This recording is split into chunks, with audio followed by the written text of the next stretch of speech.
تو وہ پھر یہ راستہ ہی نہ چنتا جو وہ پچھلے 10 دنوں سے چن کے بیٹھا ہے اور وہ جو بیانات دے رہا ہے اور جو اس کا مزاج ہے. تو اس لیے یہ کہنا کہ جناب آپ اگر یہ سوچ رہے ہیں کہ یہ نااہلیوں کی تلواریں لٹکا کر آپ اپنی مرضی کروا لیں گے تو وہ تو مجھے کامیاب ہوتی نظر نہیں آ رہی بات. وہ تو کہیں گے خوشی خوشی کہ ہاں بھائی کرو نااہلی ہماری. ہم تو فخر سے کہہ سکیں گے جناب ہم چونکہ عمران خان کے احکامات پر چل رہے تھے, ہم نے ان کے سامنے سر نہیں جھکایا تو ہماری نااہلی ہو گئی, تو بسم اللہ, اس سے زیادہ ان کے لیے اچھی بات کیا ہوگی. وہ تو پہلے ہی کہہ رہے ہیں کہ اگر آپ نے خیبر پختونخوا میں کوئی گورنر راج لگانا ہے, کوئی بھی کام ایسا کرنا ہے, وہ بھی کر کے دیکھ لیں آپ شوق پورا. ہم تو کہہ رہے ہیں کہ جو کام شاید سال بعد ہو وہ آپ جلدی کرنا چاہ رہے ہیں تو وہ آپ کی مرضی ہے. تو مجھے نہیں لگتا کہ انہیں اس چیز کی پرواہ ہے کہ جی ان کی وزارت اعلیٰ ختم ہو جائے گی یا کیا ہو جائے گا.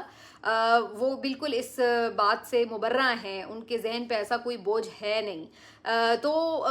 یہ جو درخواست آئی تھی اس کے جو ایڈوکیٹ تھے صبغت اللہ صاحب, ان کی طرف سے درخواست آئی تھی, لیکن بعد میں مزے کی بات یہ کہ یہ صبغت اللہ صاحب نے خود ہی کہہ دیا ہے کہ جناب مجھے تو اس درخواست کا پتہ ہی نہیں ہے جو الیکشن کمیشن میں ڈالی گئی ہے, یہ تو میرے اسسٹنٹ نے مجھ سے پوچھے بغیر ہی ڈال دی. تو اب یہ درخواست واپس ہو جائے گی یا اس کو پرسو کریں گے یہ تو مجھے پتہ نہیں, لیکن اس سے یہ ضرور پتہ چلتا ہے کہ اندازہ آپ لگا لیں کہ ایک 36 سال کے نوجوان سہیل آفریدی نے کتنی مصیبت ڈال دی ہے کہ 10 دن کے بعد اس کو نااہل کرانے چل پڑے ہیں. تو یہ والی حالت ہو چکی ہے. تو اگر اتنی بری حالت ہے تو بھائی میں تو کہتی ہوں پھر اڈیالہ والے سے جا کے صلح ہی کر لیں. لیکن ایک بات پہ میں ضرور تنقید کروں گی, سہیل آفریدی آج یہ پشاور بار میں گئے ہوئے تھے اور وہاں پہ جا کے انہوں نے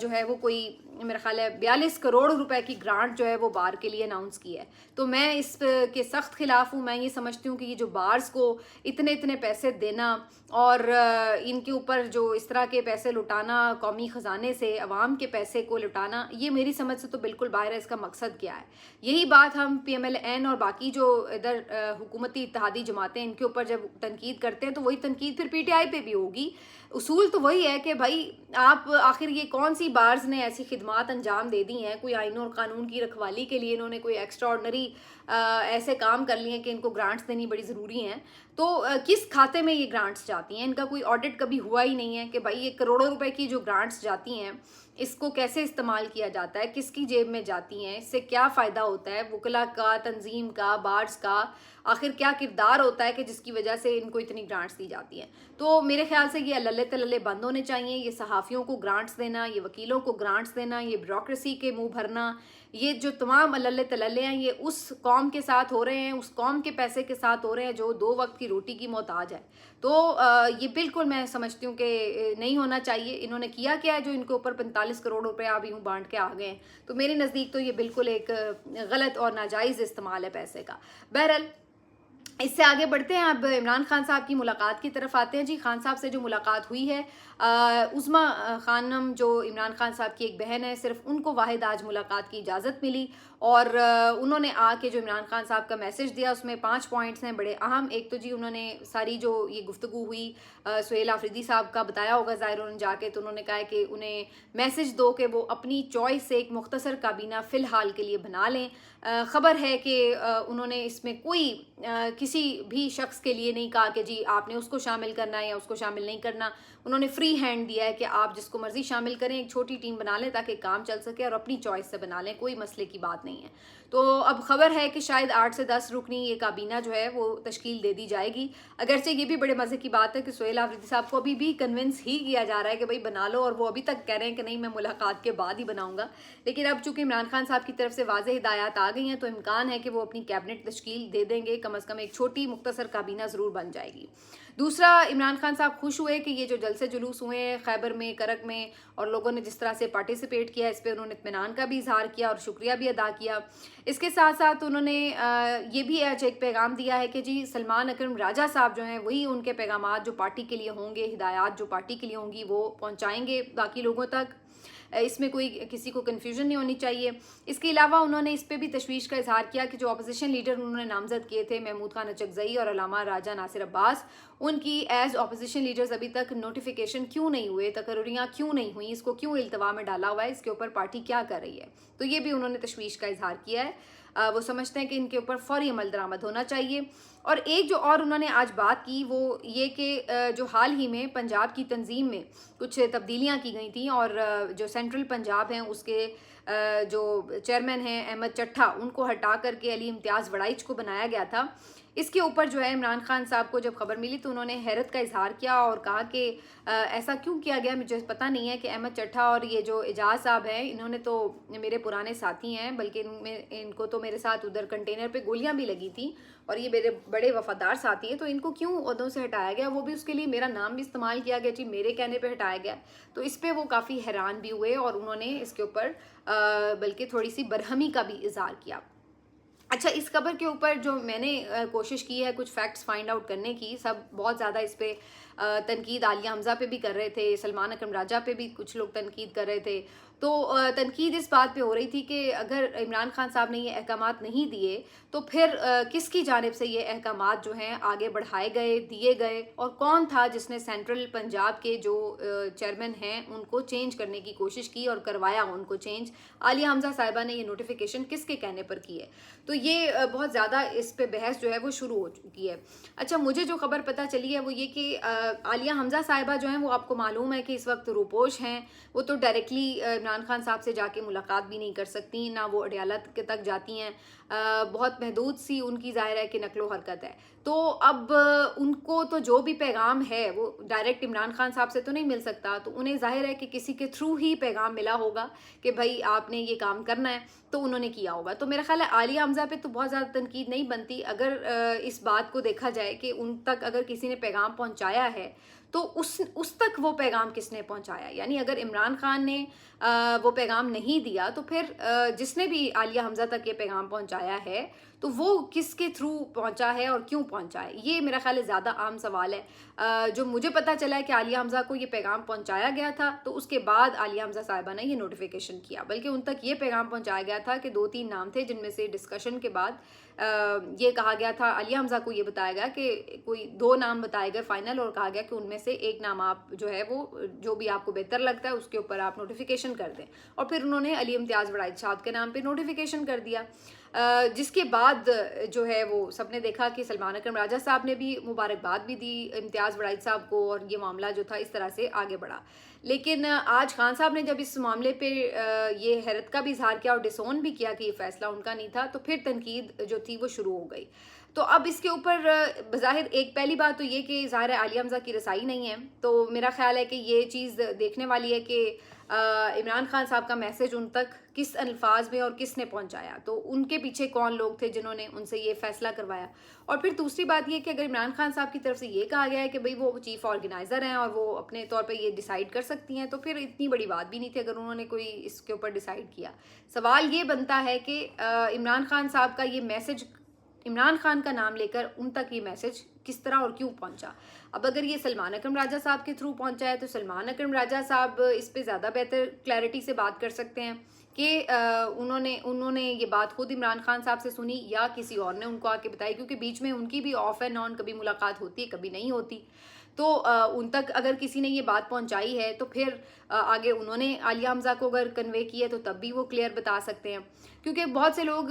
یہ بھی خبر کر رہے ہیں کہ اس میں مشال یوسفزئی صاحبہ یا اور 1-2 لوگوں کے نام لے رہے ہیں کہ جی انہوں نے جا کے یہ باتیں کی اور اس کے بعد عمران خان صاحب کا نام لے کر کہا کہ جی یہ تبدیلیاں کرنی ہیں، پھر آگے یہ میسج جو ہے وہ پاس آن ہوا اور پھر جو ہے وہ عالیہ حمزہ صاحبہ نے نوٹیفیکیشن کیا۔ تو اب یہ ساری کہانی جو ہے وہ اس طرح بن رہی ہے، دیکھنا یہ ہے کہ اس میں سلمان اکرم راجہ صاحب کا موقف کیا آتا ہے، پھر ہی بات پتہ چلے گی، لیکن اس حد تک تو یہ بات سمجھ میں آ رہی ہے کہ عالیہ حمزہ صاحبہ جو ہے ان تک یہ میسج عمران خان صاحب کا نام لے کر ہی پہنچایا گیا، جس کے بعد انہوں نے یہ کام کیا۔ جو میری اطلاعات ہے اس کے مطابق تو یہی چیز ہوئی ہے، باقی اب دیکھتے ہیں اس معاملے کو کیسے سارٹ آؤٹ کیا جاتا ہے۔ لیکن یہ ساری چیزیں عمران خان صاحب کا میسج بھی آ چکا ہے، جس کے بعد اب لگتا ہے کہ کوئی کیبنٹ کی تشکیل جو ہے اس کی طرف بات آگے بڑھے گی۔ آج کی ایک اور اہم خبر جو ہے، اچھا یہ جو سہیل آفریدی والا معاملہ تھا اس کے اوپر انصار عباسی صاحب کی بھی آج ایک خبر تھی، اور انہوں نے کہا کہ جی پی ٹی آئی کے اپنے لوگ بڑے انکمفرٹیبل ہیں اس بات سے کہ جو سہیل آفریدی کا جارحانہ مزاج ہے اور جارحانہ تقریر ہے جنید اکبر صاحب کی، اس نے جو ان کے وہ لوگ ہیں جو مفاہمتی گروپ ہے ان کو پریشان کر رکھا ہے، اور وہ سوچتے ہیں کہ اس سے پارٹی جو ہے وہ مزید نقصان کی طرف جا رہی ہے اور خیبر پختونخوا حکومت کو بھی نشانہ بنایا جا سکتا ہے۔ تو اس کے اوپر انہوں نے کچھ نام بھی لیے کہ بیرسٹر گوہر، شیخ وقاص اکرم اور اسی طرح جو مفاہمتی گروپ کے 3-4 اور لوگ ہیں کہ علی امین گنڈا پور صاحب، یہ سب جو ہیں وہ بڑے پریشان ہیں اس پہ۔ شیخ وقاص اکرم صاحب نے کہا کہ جی ہمیں تو کوئی پریشانی نہیں ہے، ہم پورے طریقے سے سہیل آفریدی کے بھی ساتھ کھڑے ہیں، جنید اکبر کے بھی ساتھ کھڑے ہیں، اور انہوں نے جو بھی بات کر رہے ہیں وہ آئین اور قانون کے مطابق کر رہے ہیں اور عمران خان کی ہدایات اور ان کے احکامات کی روشنی میں کر رہے ہیں۔ تو اب آپ اندازہ لگا لیجئے کہ اصل میں پریشانی پھر کس کو ہے؟ سہیل آفریدی کے جارحانہ مزاج سے یا جارحانہ بیانات سے پریشانی ہو کس کو رہی ہے؟ انہی کو یہ ہو رہی ہے جو بیچارے جا کے پٹیشن بھی کر رہے ہیں کہ ان کو نااہل کیا جائے۔ اچھا جی، آج سہیل آفریدی نے ایک اور مزیدار بات کی جب ان سے یہ پوچھا گیا کہ جناب آپ کو جب کور کمانڈر نے مبارکباد دی تھی تو آپ نے اس کے اوپر کوئی پریس ریلیز کیوں جاری نہیں کی جب وہ آئے تھے آپ سے ملنے؟ تو انہوں نے کہا دیکھیں مجھے تو چیف منسٹر سندھ نے بھی مبارکباد دی، فون کیا، بلوچستان کے چیف منسٹر نے بھی مبارکباد دی، کچھ لوگوں نے آ کے بھی مبارکباد دی، تو مجھے نہیں پتا تھا کہ ہر مبارکباد دینے والے کے اوپر پریس ریلیز بھی جاری کرنی ہوتی ہے۔ ویسے وہ ہیں بڑے ہوشیار، بڑا سمارٹلی کھیل گئے جواب میں، لیکن دیکھا جائے تو ظاہر ہے اس طرح کے معاملات کے اوپر خاموشی رہے تو پھر لوگ یہ سوچتے ہیں کہ جی جان بوجھ کے کیا چھپایا جا رہا تھا اس ملاقات کو، تو یہ اس کی وجہ تھی کہ جو یہ سوال ہوا۔ لیکن ایک اور جو دلچسپ بات ہے کہ انہوں نے کہا کہ مریم نواز صاحبہ وزیر اعلیٰ پنجاب نے بھی کیا آپ کو مبارکباد دی؟ تو اس پہ انہوں نے بڑا دلچسپ جملہ کہا، انہوں نے کہا نہیں انہوں نے مجھے مبارکباد تو نہیں دی، انہوں نے تحفہ دیا، اور وہ تحفہ یہ تھا کہ پنجاب سے جو خیبر پختونخوا کو گندم آتی تھی انہوں نے وہ بند کر دی، تو یہ انہوں نے تحفہ ضرور دیا۔ تو بہرحال یہ ساری جو گفتگو اڈیالہ جیل کے باہر ہوتی تھی جس کے بعد وہ ملاقات تو نہیں کر پائے تو ناکام واپس لوٹ گئے۔ اب جو ہے وہ پارلیمانی پارٹی کا اجلاس ہوا جس کے بعد اہم فیصلے متوقع ہیں، اور بظاہر لگ رہا ہے کہ آج کے دن کوئی خبر اس حوالے سے آ بھی سکتی ہے کہ کوئی کیبنٹ مختصر سی بنا لی جائے۔ اچھا جی، اب ایک بہت اہم معاملہ یعنی کہ جو غزہ میں پاکستانی فورس بھیجنے کی بات ہو رہی ہے اس کے اوپر تواتر سے ایسا لگ رہا ہے کہ اب یہ نیریٹو بنانے کی کوشش کی جا رہی ہے کہ جناب یہ تو پاکستانی فوج جو ہے وہ بڑا کوئی نیک کام کرنے جا رہی ہے، اور کچھ تو ٹاؤٹ یہ منجن لے کر آ گئے کہ جناب دیکھیے ہم تو بیت المقدس کی حفاظت کے لیے جا رہے ہیں، تو یہ تو ہمارے لیے بڑی کوئی اعزاز اور سعادت کی بات ہو گئی ہے۔ بھائی غزہ کدھر ہے اور بیت المقدس کدھر ہے؟ تو مطلب آپ اتنی جس کو کہتے ہیں نا کہ اتنی بڑی بڑی باتیں کر رہے ہیں جو ہضم بھی نہ ہو رہی ہوں۔ بیت المقدس کے پاس آپ کو جانے ہی نہ دے اسرائیل۔ بات یہ ہے کہ یہ جو سارا معاملہ ہے اس کو اب ایک طرح سے ٹوسٹ یہ دیا جا رہا ہے کہ جیسے ہم تو امن قائم کرنے جا رہے ہیں، فلسطینیوں کی ہیلپ کرنے جا رہے ہیں اور ان کی حفاظت کے لیے جا رہے ہیں اور بیت المقدس کی حفاظت کے لیے جا رہے ہیں۔ حسن ایوب صاحب نے تو یہ بھی فرمایا کہ یہ فلسطینیوں کی خواہش تھی کہ پاک افواج آئیں اور ہماری حفاظت کریں، یہ ان کی خواہش تھی جو پوری ہونے جائے گی اگر ایسا ہوتا ہے تو۔ اب مجھے مطلب سمجھ نہیں آئی کہ فلسطینیوں کی یہ خواہش اتنی دیر بعد کیوں جاگی۔ مطلب ہے کہ آپ اندازہ لگائیں بیچارے 60-70 ہزار فلسطینی شہید ہو گئے، گھر بار ان کے تباہ ہو گئے، 80% غزہ جو ہے وہ آپ کو اس وقت ملبے کا ڈھیر نظر آ رہا ہے، اور سب کچھ جب تباہ و برباد ہو گیا کہ کچھ وہاں بچا ہی نہیں، تو اب کہیں جا کے فلسطین کے اندر یہ خواہش جاگی۔ مطلب 2 سال سے وہ بیچارے بمباری کا شکار تھے، تب نہیں انہوں نے کہا کہ آؤ پاک فوج آ کے ہمیں بچا لو۔ اب جب سب ختم ہو گیا، 70 ہزار ان کے لوگ شہید ہو گئے، معصوم بچے 30-40 ہزار شہید ہو گئے، گجر مولی کی طرح وہ کٹ رہے تھے، تب انہوں نے نہیں کسی کو پکارا۔ اب انہوں نے جا کے پکارا جب ٹرمپ صاحب بھی بیچ میں آ گئے، جب اسرائیل کے لیے ایک امن معاہدہ بھی ہو گیا، ان کے یرغمالی بھی چھڑا لیے گئے، تو تب ان کو یاد آیا کہ اوہو آؤ بھائی پاک فوج آؤ ہمیں آ کے بچاؤ۔ تو مطلب آپ ٹھیک ہے کہ ذہن سازی کرتے ہیں لیکن بات تو کوئی ایسی لاجیکل کریں کہ جو سمجھ میں بھی آنے والی ہو۔ اب سوال یہ ہے کہ میں تو آج ملیہ لودھی صاحبہ کو سن رہی تھی، اعزاز چودھری صاحب کو سن رہی تھی، سینئر آپ کو پتہ ہے سفارتکار رہے ہیں، انہوں نے تو یہ کہا ہے کہ اگر کوئی اس طرح کی چیز ہے کہ جس میں پاکستانی فورسز جا رہی ہیں اور وہاں پر حماس جو ہے اس کے اوپر وہ اٹیک کرتے ہیں اسرائیلی، اور اسرائیل کی ایک طرح سے آپ سپرویژن میں جا رہے ہیں، تو ایسی صورت میں تو ہمیں فوج کو وہاں پہ نہیں بھیجنا چاہیے، کیونکہ ابھی کہنے کو تو غزہ میں جنگ بندی ہوئی ہے لیکن حقیقت میں تو کوئی جنگ بندی نہیں ہوئی ہے۔ تو آپ سب کو پتہ ہے کہ مسلسل اسرائیل کی طرف سے اٹیکس وہاں پہ ہو رہے ہیں، اور سب سے امپورٹنٹ بات یہ کہ آج تو اسرائیلی وزیر اعظم کی طرف سے آپ کو پتہ ہے ایک بڑا حکم آیا ہے، اس نے کلیئرلی کہا ہے کہ جناب ایک بہت میسو اٹیک جو ہے وہ غزہ پہ کیا جائے، انہوں نے اپنی فورسز کو اٹیک کرنے کا باقاعدہ حکم دے دیا ہے، تو اس نے کہا امیجیٹ اور بہت میسو اٹیک جو ہے وہ کرنا ہے۔ تو آپ ایک طرف یہ صورتحال ہے، اور ایسی صورتحال میں یہ ان سفارتکاروں کا خیال ہے کہ آپ کی فوجیں وہاں پہ جاتی ہیں تو آپ اندازہ لگائیے کہ آپ کیا وہاں پہ جا کے کر رہے ہوں گے. کیا آپ فلسطینیوں کو بچا رہے ہوں گے یا آپ اسرائیل کے خلاف لڑ رہے ہوں گے؟ اور اگر آپ اسرائیل کے خلاف لڑ رہے ہوں گے تو پھر آپ کہاں پہ پھنسے ہوئے ہوں گے؟ اور اگر آپ فلسطینیوں کے خلاف لڑے ہوں گے تو پھر آپ کیا کر رہے ہوں گے؟ تو یہ ایک بڑا عجیب سا دلدل بن جائے گا. تو یہ کیا ہو رہا ہے، اس کے اوپر واضح ہونا چاہیے معاملہ. دوسری طرف یہ بڑی تیزی سے حکومتی وزراء چورن بیچ رہے ہیں، جو کہ ان کا ایک ہی چورن ہے، میں نے ابھی آپ کو بتا ہی دیا ہے. تو کہ بھئی یہ تو ہم تو یہ تو ہم تو وہ، لیکن حقائق وہاں پہ کیا ہیں پہلے اس کے اوپر کسی کو کلیئرٹی بھی نہیں ہے کہ بھیج بھی رہے ہیں کہ نہیں بھیج رہے، اور بھیج رہے ہیں تو کن شرائط پر بھیجے جا رہی ہیں، کیا چیزیں ہو رہی ہیں، اور کیوں کچھ ممالک کی فوجیں وہاں پہ بھیجی جا رہی ہیں اور کچھ اور ممالک کی فوجیں وہاں پہ نہیں بھیجی جا رہی. تو یہ ساری سوالات ہیں، اس کے اوپر جو ہے وہ ایک عجیب سی خاموشی بھی ہے. اور ابھی تک اس کے اوپر کوئی واضح جواب نہ تو سیکیورٹی ذرائع سے DGISPR کی طرف سے آیا ہے، نہ ہی وزارت دفاع کی طرف سے آیا ہے. آج خواجہ آصف صاحب بیٹھے ہوئے تھے جیو نیوز کے اوپر، ان سے پوچھا گیا تو وہ کہہ رہے ہیں اگر ایسا ہوتا ہے، اگر یوں ہوتا ہے تو یہ تو اپرچونٹی ہے، ہمیں مس نہیں کریں. بھائی وہاں پہ اب جا کے فوجوں نے کیا مطلب ہے کہ ملبے سے خدا نخواستہ ایسا ہی ہے کہ اب تو لوگوں نکال لیں، یا کیا وہاں پہ اس وقت جا کے اسرائیل کے خلاف لڑنا ہے، کرنا کیا، یا حماس کے خلاف لڑنا ہے؟ ابھی تو ڈیسٹینیشن ہی واضح نہیں کہ وہاں پہ جا کے ہمارا کردار کیا ہوگا. آپ کہہ رہے ہیں کہ ہم نے امن قائم کرنا ہے. امن قائم جب آپ کہتے ہیں تو امن